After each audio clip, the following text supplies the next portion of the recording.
Hello दोस्तों, good morning. स्वागत है आप सभी का द स्टडी अड्डा पर।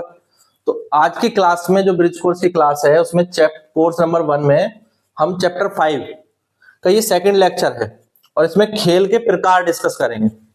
तो खेलों के बारे में मैंने पिछली क्लास में डिस्कस किया था, खेल क्या है, खेलों का अर्थ क्या है और खेलों का शैक्षिक महत्व क्या है। तो उसके बारे में हम लास्ट क्लास में डिस्कस कर चुके हैं। आज की क्लास में हम कुछ खेलों के प्रकार के बारे में डिस्कस करेंगे और पढ़ाई से जोड़ करके देखेंगे कि इनका जो है खेलों का पढ़ाई में क्या महत्व है। तो आज की क्लास में यही सब इंपॉर्टेंट डिस्कशन हम करने वाले हैं। देखिए, सबसे पहले क्या होगा कि खेल जो है कितने प्रकार के हो सकते हैं, ये इस बात पर ध्यान दें। खेल संरचना के आधार पर बांटे जा सकते हैं। खेलों को हम क्लासिफाई कर सकते हैं संरचना के आधार पर, यानी कुछ संरचित खेल हो सकते हैं, प्लान करके जो खेलों खेलते हैं, कुछ गैर संरचित खेल हो सकते हैं। सामाजिक सहभागिता के आधार पर खेलों को बांट सकते हैं। जैसे कुछ खेल ऐसे होते हैं जिन्हें बच्चा अकेला खेलता है, कुछ खेल ऐसे होते हैं जिन्हें दो या दो से अधिक साथियों के साथ खेला जा सकता है। तो सामाजिक आधार पर भी खेलों को बांटा जा सकता है। उद्देश्य के आधार पर खेलों को बांटा जा सकता है कई प्रकारों में। नियमों के आधार पर हम खेलों को बांट सकते हैं। ज्यादातर जो खेल हैं वो नियम आधारित होते हैं, तो गैर नियम आधारित खेलों को नहीं डिस्कस करेंगे। फिर संज्ञानात्मक दृष्टिकोण से खेलों को बांट सकते हैं, सीखने के आधार पर कि बच्चे कैसे सीखते हैं खेलों से, उस आधार पर। और लास्ट में हम बात करेंगे आधुनिक शैक्षिक खेलों की, जो आजकल के जो डिजिटल गेम्स हैं उन पर भी बात करेंगे। तो खेल आप सभी जानते हैं, आपके जीवन में भी खेल बहुत महत्वपूर्ण हिस्सा रहे होंगे। बचपन में भी आपने बहुत सारे खेल खेले होंगे। कुछ खेल ऐसे हैं जो आगे भी प्रतियोगिता स्तर पर खेले जाते हैं, जैसे बेसबॉल, क्रिकेट, ठीक है, रग्बी, पोलो। इन खेलों में नेशनल और इंटरनेशनल लेवल की भी प्रतियोगिता होती है। कुछ खेल ऐसे हैं जो बचपन में ही खेले जाते हैं, उनकी कोई प्रतियोगिता नहीं होती, पर बच्चों के बीच में बड़ा क्रेज होता है। जैसे लुका छिपी, लंगड़ी टांग, आप सबने खेले होंगे बचपन में। आंख मिचोली, गुल्ली डंडा, ये प्रतियोगिता वाले खेल नहीं है, पर बचपन में बच्चे खेलते हैं इस तरह के खेलों को। तो ये खेल कई प्रकार के हैं। अब अगर हम बात करें, नेक्स्ट देखें इसमें, तो खेल क्या है, खेल की परिभाषा को देखें। खेल बालक के सर्वांगीण विकास का एक स्वाभाविक आवश्यक माध्यम है। अब बालकों का सर्वांगीण विकास मतलब शारीरिक, मानसिक, सामाजिक, ठीक है, भावनात्मक, भाषाई, सभी विकास के लिए खेल एक स्वाभाविक माध्यम है जिसके माध्यम से बच्चा अपना विकास करता है। तो खेल केवल मनोरंजन का साधन नहीं है, खेल शारीरिक, मानसिक, सामाजिक, भावनात्मक विकास की आधारशिला है। ये बात आप सब समझते हैं, क्लियरली समझते हैं। खेल को लेकर के कुछ परिभाषाएं हैं। कुछ परिभाषाएं मैंने पिछली क्लास में डिस्कस की थी। जैसे फ्रोबेल ने कहा है, खेल बाल्यावस्था की सर्वोच्च अभिव्यक्ति है। अभिव्यक्ति से मतलब बच्चे खेल के माध्यम से अपने आप को जो है प्रकट करते हैं, अपनी भावनाओं को बाहर उजागर करते हैं। तो खेल बच्चों के लिए एक अभिव्यक्ति का माध्यम है, यानी अपने विचारों को आदान प्रदान करने का माध्यम है, अपनी सोच को रिफ्लेक्ट करने का एक माध्यम है। जिन प्याजे ने क्या कहा है, खेल बच्चों की मानसिक संरचना का प्रतिबिंब है। यानी बच्चे उन खेलों को ज्यादा पसंद, जिन खेलों को ज्यादा पसंद करते हैं, उससे हम ये जान सकते हैं कि बच्चे का मानसिक विकास या मानसिक स्तर कैसा है।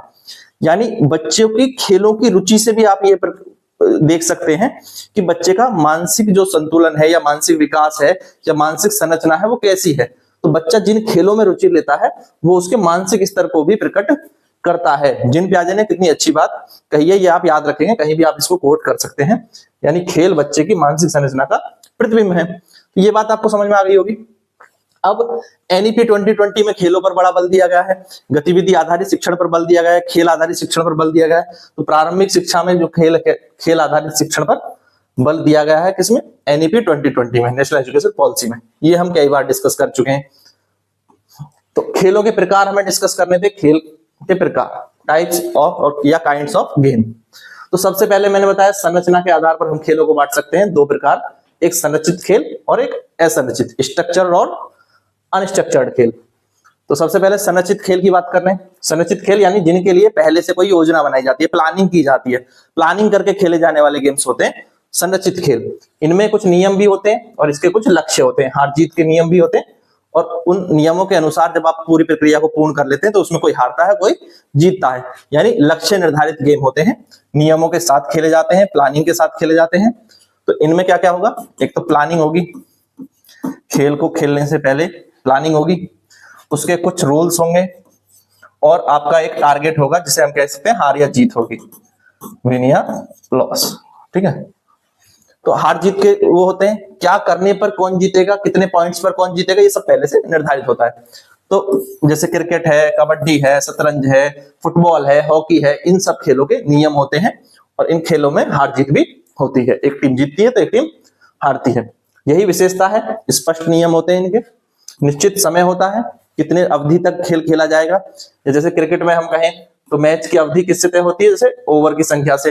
20-20 है तो 20-20 ओवर का मैच होगा, वनडे है तो 50-50 ओवर का मैच होगा। ठीक है, टेस्ट मैच है तो अब उसका दिन के हिसाब से अवधि तय कर दी कि वो 5 दिन का होगा, है ना। तो खेलों के दिन, समय, स्थान निश्चित किया जाता है और उस निश्चित स्थान और निश्चित समय पर उस खेल को नियमों के आधार पर खेला जाता है और एक लक्ष्य बना करके गतिविधि को किया जाता है ताकि उसमें सफलता पाई जा सके, उस खेल को जीता जा सके। इस तरह से लक्ष्य बना करके गतिविधि को किया जाता है। तो ये जो खेल हैं जिनमें नियम होते हैं, योजना होती है, ये अनुशासन का विकास करने में और टीम भावना का विकास करने में बहुत महत्वपूर्ण होते हैं। इनसे बच्चे नेतृत्व करना, सहयोग की भावना का विकास करना, सहयोग के असर को बढ़ाने का, ये सब इनका इंपॉर्टेंट रोल होता है बच्चे के उसमें। हमें बस ये समझना है कि खेल का क्या प्रकार हो सकता है। तो संरचित खेल हो सकते हैं, दूसरा हो सकता है असंरचित खेल। असंरचित खेल, अब असंरचित खेल पे आ जाओ तो इसमें कोई निश्चित नियम नहीं होगा, कोई टारगेट नहीं होगा। ठीक है, पहले से कोई योजना नहीं बनाई जाएगी, रैंडमली इस तरह के खेल बच्चे खेलते हैं, जैसे मिट्टी में खेलना, घर घर खेलना। ठीक है, बच्चे जो है अपने मन के अनुसार इन खेलों को खेलते हैं, इनका कोई नियम नहीं होता, बच्चे खुद ही जो है उस समय तय करते हैं कि वो क्या एक्टिविटी करेंगे और खुद ही उसके नियम बनाते हैं। कोई हर बार वो नियम समान भी नहीं होते, नियम बदलते रहते हैं। तो इनका कोई निश्चित नियम नहीं होता, कोई निश्चित नियम नहीं होगा, ना ही कोई निश्चित लक्ष्य होगा। मनोरंजन के लिए ये खेल खेलते हैं और इसमें जो है बच्चे की कल्पनाशीलता बहुत ज्यादा सक्रिय होती है। बच्चे अपनी इमेजिनेशन से ही उन खेलों को खेलते हैं, चाहे घर घर बनाना हो, चाहे मिट्टी से कोई आकृति बनानी हो। तो मिट्टी में खेलना, घर घर खेलना, कल्पनात्मक खेल, ये सब किस में आ जाएंगे, हमारे असंरचित खेल में, अनस्ट्रक्चर्ड, विदाउट प्लान वाले खेल। इससे बच्चे में क्रिएटिविटी का विकास होगा, सृजनात्मकता जिसे हम कहते हैं, क्रिएटिविटी डेवलप होगी। बच्चे अपनी सोच के अनुसार जो है वो क्रिएटिविटी करते हैं, यानी बच्चे की स्वतंत्र सोच को बढ़ावा देता है। ठीक है, कर लेंगे, इस चीज को समझ लेंगे। तो इन सब पॉइंट के आधार पर आप जो है अपने क्वेश्चंस को लिख पाएंगे। तो हमें क्या है, हमें अगर कोई क्वेश्चन ऐसा दे दिया जाए जिसमें हमसे पूछ लिया जाए कि खेलों के प्रकार की व्याख्या कीजिए, तो आपको इन सब बिंदुओं को लिखते हुए अपने उत्तर को डिजाइन करना है, क्योंकि आपसे जो है ज्यादातर जो क्वेश्चन है वो शॉर्ट या लॉन्ग क्वेश्चंस पूछे जाएंगे। तो शॉर्ट और लॉन्ग क्वेश्चन जब पूछे जाएंगे तो एक क्वेश्चन में ही आपको विस्तार से सारा उत्तर लिखना होगा। कुछ क्वेश्चन बहुविकल्प भी होंगे, पर बहुविकल्प प्रश्नों से ज्यादा महत्वपूर्ण इसमें आपके लिए जो शॉर्ट आंसर है और जो लॉन्ग आंसर है उनका महत्व ज्यादा है। तो इसलिए आपको लिखने की अभ्यास करना पड़ेगा कि आप किसी प्रश्न के उत्तर को लिख पाए। तो उसके लिए इन सब पॉइंट्स को आपको याद रखना बहुत जरूरी है। दूसरे हम बात करें संरचना के आधार पर, हमने प्रकार की बात कर ली, असंरचित हो गए, संरचित हो गए, 2 प्रकार हो गए। अब सामाजिक सहभागिता के आधार पर, यानी इन्वॉल्वमेंट जब बच्चों की होती है तो उसके आधार पर कैसे हम खेलों को बांट सकते हैं। कोई एक बच्चा खेल रहा है, उसे मैं कह सकता हूं एकल खेल, सिंगल प्ले। 2 बच्चे खेल रहे हैं, हो सकता है वो खेल में एक साथ सहयोग करते हुए उस खेल को पूरा कर रहे हो। एक हो सकता है कि बच्चे जो है 2 बच्चे खेल जरूर रहे हैं पर दोनों अलग अलग जो है भाग ले रहे हैं। तो ऐसे जब खेल हैं जिसमें 2 बच्चे आपको दिख रहे हैं कि वो खेल रहे हैं, पर एक अपना काम कर रहा है, दूसरा अपना काम कर रहा है, यानी एक पेंटिंग बना रहा है, दूसरा दूसरी पेंटिंग बना रहा है, या एक खिलौनों से घर बना रहा है चीजों से, और एक दूसरा अपने दूसरी चीजों से घर बना रहा है। दोनों का आपस में कोई जो है एक तरह से हम कहें संबंध नहीं है, पर दोनों जो है अलग अलग एक्टिविटी कर रहे हैं। उन खेलों को कहते हैं समांतर खेल। तो यहाँ पर जो ये शब्द है समांतर खेल, तो इसको लेकर कंफ्यूज नहीं होना। इसमें क्या है, जैसे 2 बच्चे हैं, अब 2 बच्चे हैं, दोनों चित्रकारी बना रहे हैं अलग अलग। ठीक है, एक ए बच्चा यहाँ पेंटिंग बना रहा है, बी बच्चा इस बोर्ड पर पेंटिंग बना रहा है, तो दोनों अलग अलग खेल रहे हैं। तो यह है समांतर खेल। एक होता है सिंगल खेल, तो सॉलिटरी प्ले, जब कोई एक बच्चा अकेले खेल रहा हो, ठीक है, चाहे वो मिट्टी से खेल रहा हो, चाहे अपनी चीजों से खेल रहा हो, किसी से भी। तो दूसरा होता है सहयोगात्मक खेल, जिसमें टीम बना करके खेला जाता है, टीम बना करके खेलते हैं। तो टीम बना करके खेलते हैं तो उसको कहते हैं हम सहयोगात्मक खेल, कोऑपरेटिव प्ले। तो पहला आप समझ गए, बच्चा अकेले खेलता है, जैसे यहाँ पर एक बच्चा बॉक्स से जो है वो अकेले खेल रहा है, घर घर बना रहा है, मिट्टी से खेल रहा हो चाहे खिलौनों से खेल रहा हो, अकेले अपना काम में बिजी है। इससे बच्चा जो है अपने आप को एकांत में भी जो है वो शांतचित्त रखना या अपने आप को बिजी रखने की कला सीखता है। ये बात क्लियर है। दूसरा, जब बच्चे आपस में सहभागिता नहीं करते, आपस में कोऑर्डिनेट नहीं करते, जैसे मैंने बताया दो बच्चे चित्र बना रहे हैं, तो यहाँ देखो ये बच्चा चित्र बना रहा है, ये बच्चा भी चित्र बना रहा है, दोनों के पास अपने रंग हैं और उसके पास भी अपना जो सामान है, जो पेंटिंग के लिए जो आर्ट है वो है मौजूद है, और उसके पास भी मौजूद है। वो आपस में कोऑर्डिनेशन नहीं कर रहे हैं। एक तरह से यहाँ पर क्या कर रहे हैं, कंपटीशन कर सकते हैं भले ही हो कि मैं अच्छा बनाऊंगा कि मैं अच्छा बनाऊंगा, पर वो सहभागिता नहीं कर रहे हैं। तो ऐसे खेलों को क्या कहेंगे, समांतर खेल, जिसमें दो बच्चे एक्टिविटी कर रहे हैं बट अलग अलग। ठीक है। दूसरे होते हैं सहयोगात्मक खेल। सहयोगात्मक खेल जब बच्चे मिलकर खेलते हैं और सभी का लक्ष्य जो होता है वो एक कॉमन टारगेट होता है, मिलकर के टीम का लक्ष्य होता है कि टीम को मिलकर के जीतना है। ठीक है। तो जब एक टीम मिलकर के किसी लक्ष्य को पाने के लिए प्लानिंग करती है, एक दूसरे का सहयोग करती है, तो इससे बच्चों में सहयोग की भावना का विकास होता है। एक दूसरे के साथ मिल करके खेलते हैं, जैसे टीम का गेम है फुटबॉल, टीम का गेम है क्रिकेट, टीम का गेम है हॉकी। इनमें बच्चे सामाजिकता सीखते हैं, सामाजिक कौशल का विकास होता है, एक दूसरे के साथ कम्युनिकेशन करते हैं तो उनकी संवाद की क्षमता का विकास होता है, सहयोग क्षमता का विकास होता है, एक दूसरे के प्रति सहानुभूति का विकास होता है। ये सब बातें आप लिख सकते हैं बहुत इजीली। तो सामाजिकता क्या है, अंतःक्रिया है, यानी एक दूसरे के साथ बातचीत ही तो सामाजिकता है। और सामाजिक अंतःक्रिया सीखने का आधार है, किसने कहा था, वाइगोत्स्की ने कहा था। वाइगोत्स्की ने सीखने में समाज के रोल पर बहुत बल दिया। बच्चा जो है अपने समाज से सीखता है, जैसा समाज होगा वैसा बालक होगा। और सीखने में बच्चे के जो दोस्त हैं उनकी भूमिका बहुत महत्वपूर्ण होती है। बच्चे की जो मित्र मंडली होती है उसके साथ बच्चा परस्पर जो है संवाद करके सीखता है। तो ये क्या है, बच्चे की सामाजिक अंतःक्रिया है। और जब बच्चे एक साथ खेल खेलते हैं तो उन खेलों को एक साथ खेलने से भी उनमें क्या है, उनका सामाजिक विकास होता है। यानी खेल के साथ साथ सामाजिक अंतःक्रिया हो रही है और वही सामाजिक अंतःक्रिया बच्चे के सीखने का आधार बन रही है। जैसे यहाँ पर टीम बना करके फुटबॉल खेलना भी बच्चे की सामाजिक अंतःक्रिया को बढ़ा रहा है और बच्चे के सीखने के कौशल को बढ़ा रहा है। क्लियर है। अब आते हैं उद्देश्य आधारित गतिविधि। उद्देश्य आधारित या गतिविधि के आधार पर जो खेल हैं, तो उद्देश्य के आधार पर और गतिविधि के आधार पर हम खेलों को कैसे डिवाइड कर सकते हैं। जैसे शारीरिक खेल स्वस्थ रहने के लिए खेले जाते हैं, जैसे खेल कूद दौड़ भाग, इस तरह के खेल जिनमें बच्चे शारीरिक रूप से अधिक इन्वॉल्व होते हैं। एक होते हैं रचनात्मक खेल, क्रिएटिव, जिनमें बच्चा जो है अपनी क्रिएटिविटी को जो है दिखाता है, कुछ कंस्ट्रक्ट करते हैं, कुछ बनाते हैं। दूसरे होते हैं कल्पनात्मक खेल, इमेजिनेशन के द्वारा। तो कुछ बनाने वाले खेल और कुछ सोचने वाले खेल होते हैं, कुछ सिर्फ इमेजिनेशन वाले खेल होते हैं, कुछ शारीरिक क्रियाओं वाले खेल होते हैं। एक एक पॉइंट को देखें ध्यान से। जैसे शारीरिक क्रिया वाले खेल हो गया दौड़ कूद, कबड्डी, क्रिकेट। इनमें जो है शरीर का विकास होता है, ऊर्जा बनी रहती है, शरीर में ऊर्जा का विकास होता है। बच्चे जो है दौड़ भाग करते हैं, शरीर मजबूत बनता है, शारीरिक विकास बहुत बेहतर ढंग से होता है। दूसरे जो खेल हैं रचनात्मक खेल जिन्हें हम कहते हैं, इनमें अगर आप देखोगे तो कुछ बच्चा बनाना सीखता है। जैसे यहाँ बच्चे घर घर खेल रहे हैं तो अपनी चीजों का प्रयोग करके घर बना रहे हैं या कुछ ब्लॉक्स से कोई बिल्डिंग बना रहे हैं। तो इससे जो है बच्चों के अंदर समस्या समाधान की क्षमता का विकास होता है, उनकी कल्पना शक्ति का विकास होता है। तो रचनात्मक खेल भी बच्चे के जो है मस्तिष्क का विकास करते हैं। दूसरे कल्पनात्मक खेल इमेजिनेटिव, तो इमेजिन करके कौन से खेल खेले जाते हैं, जैसे रोल प्ले। अब रोल प्ले में जैसे कोई बच्चा जो है स्कूल के किसी टीचर की भूमिका निभाए, डॉक्टर की भूमिका निभाए, अपने आसपास जिन लोगों को देखता है उनकी भूमिका को आदान प्रदान करे। कोई एक्टर की भूमिका कर सकता है, ठीक है। कोई जैसे वो देखता है कि रोजाना एक सब्जी वाला जो है गली से घूमते हुए जाता है तो आवाज लगाता है, तो सब्जी वाले की एक्टिविटी जब बच्चा नोट करता है तो एक दिन हो सकता है वो उसको रिफ्लेक्ट करने की कोशिश करे। टीचर को जब वो रोज अपने क्लास में देखता है तो एक दिन वो उसको रिफ्लेक्ट करे। हम खुद भी ऐसी एक्टिविटी करा सकते हैं। चलो आप सोचो कि एक जो है टीचर के बारे में सोचो और उसको कैसे एक्टिविटी करता है उसके बारे में जो है व्यक्त करें। ये सब खेल जो है ये बच्चे की कल्पना शक्ति का विकास करते हैं, बच्चे के कौशल का विकास करते हैं, भाषा का, सामाजिक कौशलों का, कई सारे स्किल्स जो है इससे डेवलप होते हैं। नाटक करने की क्षमता हो, चाहे कहानी कहने की क्षमता हो, उन सब का विकास होता है। दूसरा, हम खेलों को बांट सकते हैं नियमों के आधार पर। ज्यादातर खेलों में नियम होते हैं, ठीक है। नियम रहित खेलों को हमने पहले बात की थी, जिनमें बच्चे जैसे मिट्टी से कुछ बनाना या मिट्टी में खेलते रहना, वो अलग बात है। तो मैं नियम रहित खेलों की बात नहीं करूंगा यहाँ पर। नियम आधारित खेलों पर हमारा ज्यादा ध्यान है।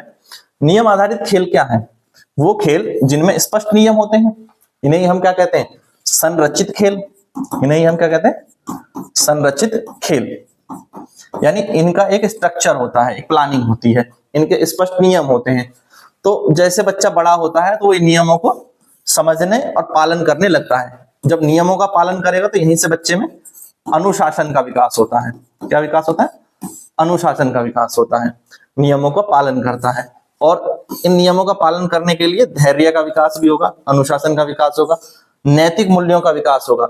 नियमों का पालन करते हुए लक्ष्य की प्राप्ति करना, नियमों का पालन करे बिना लक्ष्य की प्राप्ति करना तो फिर बेईमानी हो जाएगा, पर नियमों का पालन करते हुए लक्ष्य की प्राप्ति करना, यही क्या सिखाता है? बच्चे के नैतिक मूल्यों के विकास को भी दिखाता है। तो प्याजे ने बताया नियम वाले जो खेल होते हैं ये बच्चे की नैतिकता में विकास के लिए बहुत महत्वपूर्ण होते हैं, बच्चे के नैतिक विकास को प्रोत्साहित करते हैं। कि नियमों का पालन करते हुए यदि आप लक्ष्य को प्राप्त करते हैं तो आपकी एक नैतिकता जो है बेहतर ढंग से विकसित होती है।